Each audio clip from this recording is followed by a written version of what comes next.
Yeah. Hello everyone, this is Sean, and this is the video for August 29th of 2025 because I have reached the end of my stockpiled videos.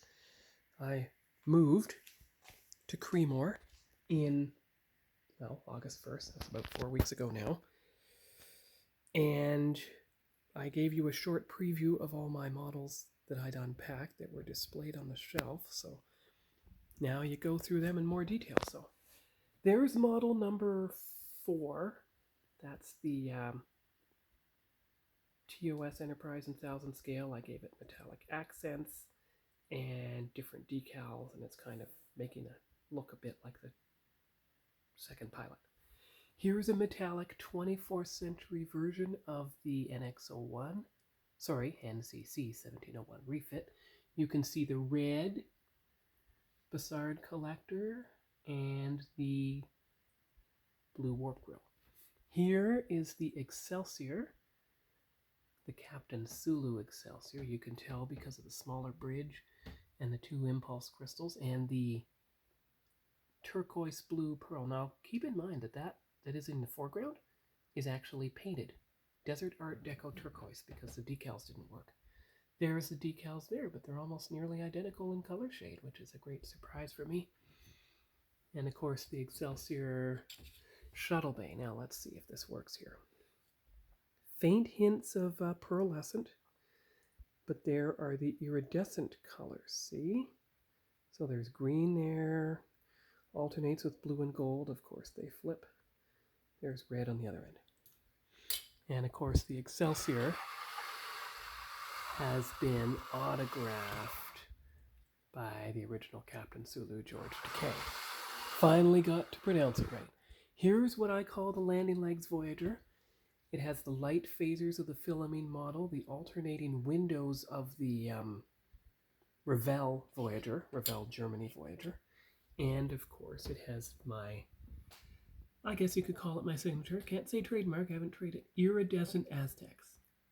And you see it has the light tan or royal light gray accent panels. Now when you look at the, call it the on-screen Voyager, darker phasers. Ooh, careful. It's not a very stable stand, but this is the stand that came with Voyager. Every window's lit up, just like in the show. No accent iridescent, but you see the lighter gray, but I chose one that was as close to the blue-gray hull as possible.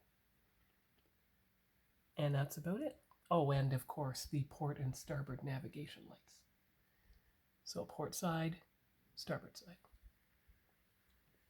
And of course all the escape pod decals, the little phaser dashes.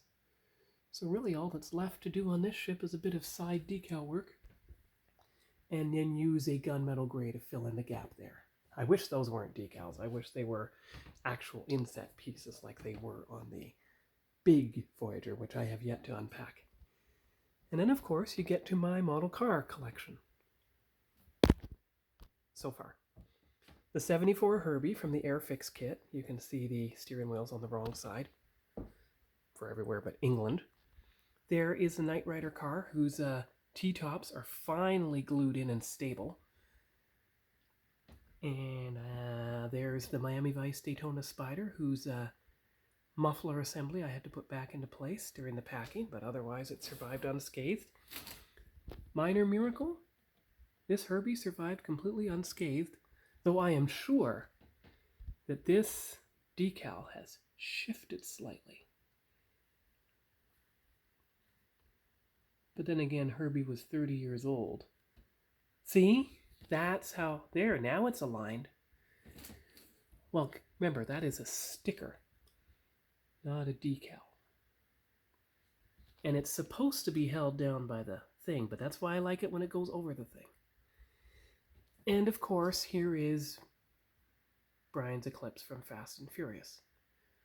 You can see the traces of the candy lime green.